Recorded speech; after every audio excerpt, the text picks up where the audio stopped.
Abra sua Bíblia no livro de João, no capítulo 11 e no verso 11. A Bíblia diz assim, esse é o primeiro texto que nós vamos ler.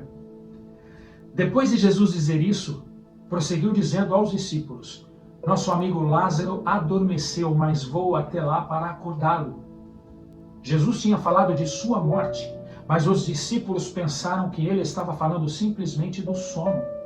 Então Jesus lhes disse claramente: Lázaro morreu.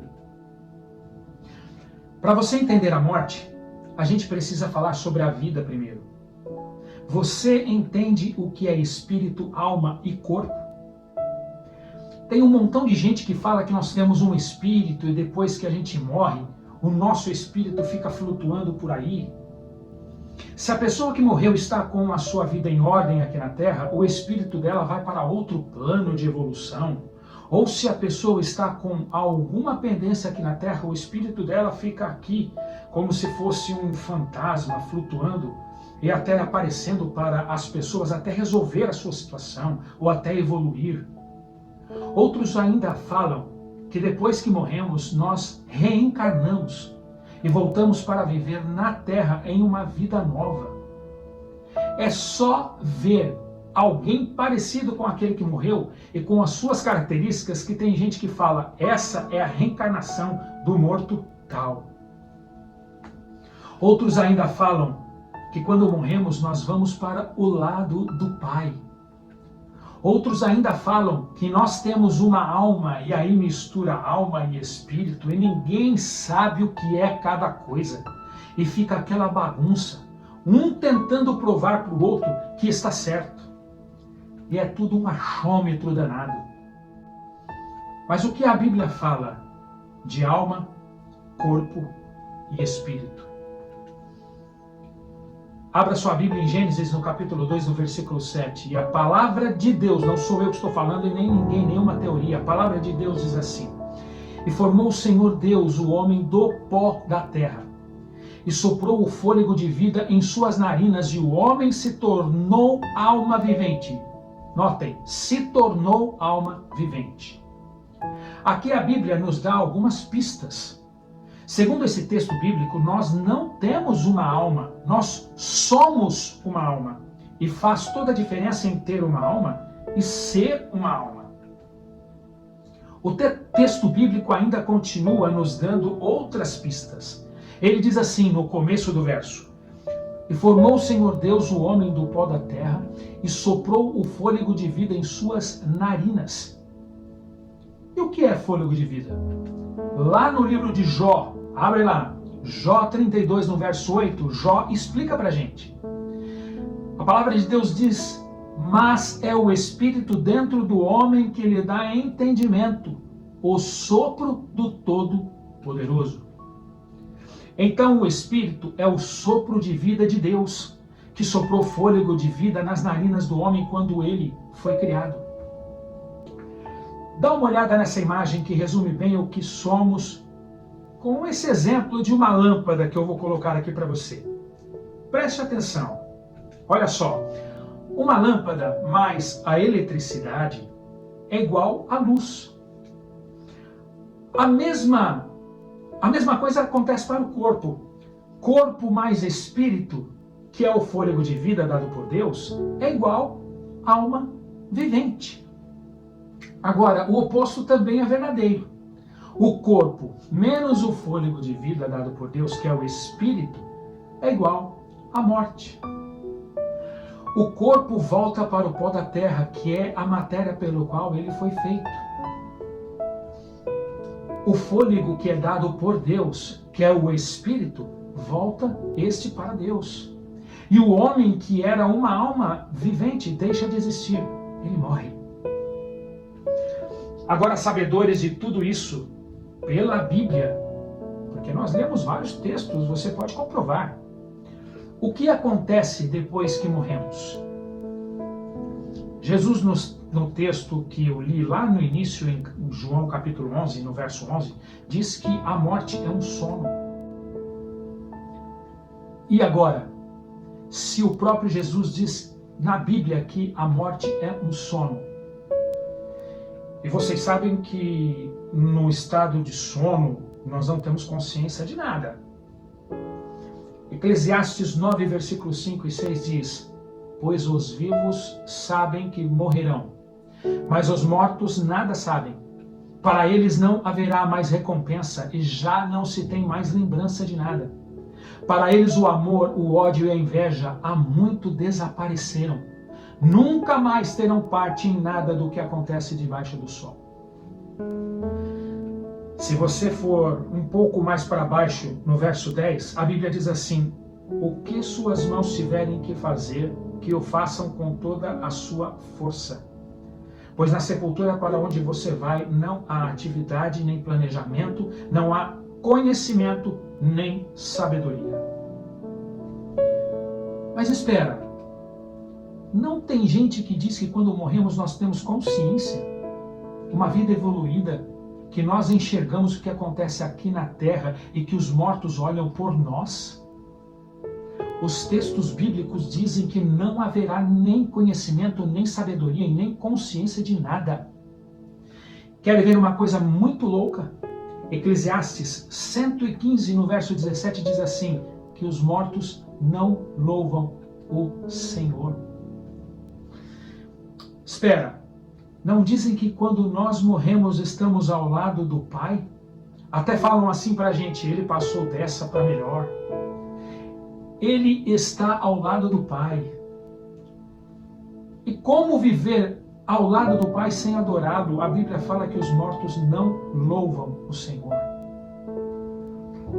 E agora? Em quem acreditar? Quer ver outra coisa? A Bíblia diz em Eclesiastes, no capítulo 9, no verso 6, para eles, os mortos, o amor, a inveja, os sentimentos desapareceram. Nunca mais terão parte em nada do que acontece embaixo do sol. Como é que um ser que morreu e tem consciência, como dizem por aí, não vai ter sentimentos? Meu querido, a Bíblia fala que os mortos não têm sentimentos. Tá bom, meu pai morre, como ele morreu, meu pai morreu, e se ele olha por mim, como dizem, em estado de consciência, e eu estou passando uma vida tenebrosa aqui nesta terra, sofrendo terrivelmente, ele não vai sentir dor ao me ver passando por tudo isso? Mas a Bíblia diz que eles não têm sentimento e consciência de nada. Está meio estranho essa crendice popular?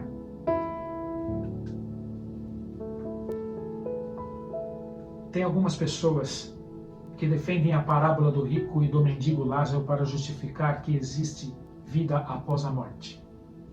Elas abrem a Bíblia, leem essa parábola e justificam que existe vida após a morte a partir desta parábola. A parábola está lá em Lucas, no capítulo 16, dos versos 19 até o 31. Depois vocês leem, porque aqui no vídeo, infelizmente, não dá tempo de a gente ler. Mas você pode ler na sua casa. Mas em resumo, a parábola diz o seguinte, no verso 22, que um mendigo morreu e o rico também. O mendigo foi levado ao seio de Abraão, ou seja, para o céu, ou para o paraíso. E o rico foi sepultado e levado ao Hades, ou seja, ao inferno. No verso 24, o rico, lá do inferno, olha para o céu e vê o mendigo, Lázaro, e pede a Abraão que o mendigo molhe a ponta do dedo na água, ele refresca a língua lá no inferno. Depois Abraão, falando com o rico, diz que existe um abismo muito grande entre o céu e o inferno, que o mendigo não pode passar para lá e nem ele para cá. Aí o rico pede para Abraão mandar um mendigo aos 5 irmãos vivos para testemunhar a eles, para que eles não tenham que ir para o inferno como ele. E Abraão grita lá do céu para o rico no inferno: eles, seus irmãos, têm Moisés e os profetas. E o rico implora: mande alguns mortos então ter com eles. E mais uma vez Abraão grita: mesmo que os mortos ressuscitem, não acreditarão. Gente, tem alguma coisa estranha também nesta interpretação de que existe vida após a morte a partir desta parábola que Jesus citou. Querem ver? O céu e o inferno são tão próximos assim para uma pessoa falar com a outra? Será que isso tem cabimento? Imagine você salvo no céu e o seu filho que se perdeu no tormento, está lá no tormento do inferno. Será que o céu seria um paraíso como a Bíblia descreve para você? Isso iria contra o que a Bíblia descreve como felicidade eterna. Nós nunca seríamos felizes ao ver nossos queridos que se perderam num tormento eterno queimando, por exemplo. Outra coisa, as pessoas dizem que quando nós morremos não temos mais corpo. Então por que o rico pedia que o mendigo molhasse o dedo e refrescasse a sua língua com água, se no estado da morte não existe corpo e nem sede? Gente, não use esta parábola para defender que existe vida após a morte. É incoerente. Aqui Jesus usa a parábola para se fazer entender a um público que acreditava nestas crendices como dualismo, imortalidade da alma, separação entre corpo e alma por ocasião da morte. Jesus queria alcançar os judeus com formação cultural e filosófica greco-romana. E todas essas crendices faziam parte da cosmovisão popular desses judeus que tiveram uma influência muito grande da cultura persa e principalmente da cultura grega. Se Jesus não usasse essa linguagem, ou melhor, uma linguagem que eles entendiam na época, através dessa parábola, Jesus não se faria entender. Então ele usou uma parábola carregada de crendices para explicar o estado do homem na morte. Se você for lá no finalzinho da parábola, Jesus cita que o rico pede para que os mortos ressuscitem para visitar os seus irmãos. Jesus queria que aquelas pessoas que o ouviam entendessem que os mortos só podem se comunicar com os vivos através da ressurreição e dada por ele. E vocês sabem a conclusão que eu chego? Satanás inventou essa coisa de vida após a morte para nos enganar. A Bíblia é clara, não existe consciência após a morte.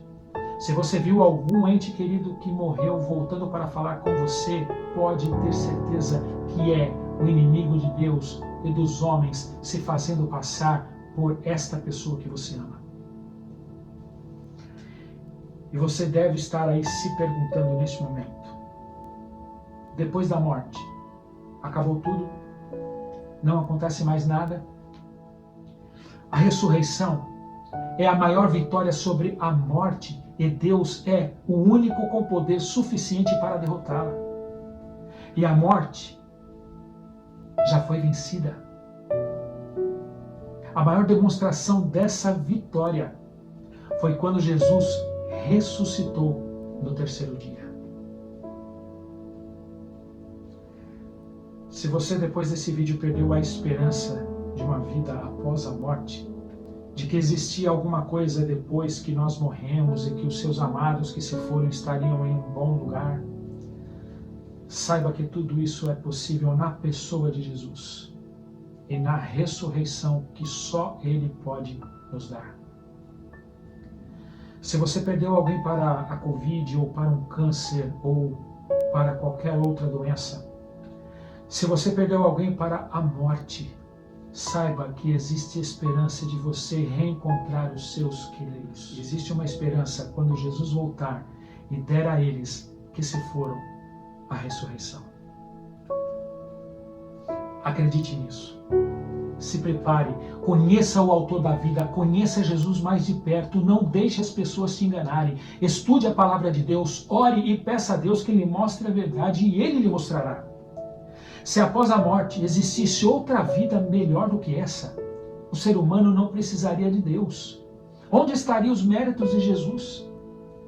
Se após a morte todos nós fôssemos para o céu, para que Jesus voltaria para buscar os seus, se todos já estariam no céu? Um dia, uma pergunta será respondida. E ela está lá em 1 Coríntios, no capítulo 15, no versículo 55. Onde está, ó morte, a tua vitória? Onde está, ó morte, o teu aguilhão? É como se Jesus perguntasse com ironia para a morte: onde está a tua força? Onde está a tua força agora, ó morte? Eu quero ver. Eu te venci. Fomos criados para viver eternamente e não para morrermos. Um dia Jesus vai dizer a você: filho, o grande conflito terminou. Pecado e pecadores não existem mais. A morte foi vencida por mim e o universo foi purificado. De mim emana vida, luz e alegria.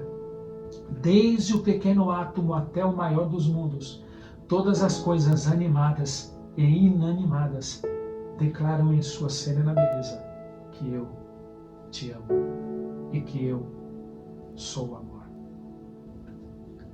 Acredite nessa esperança.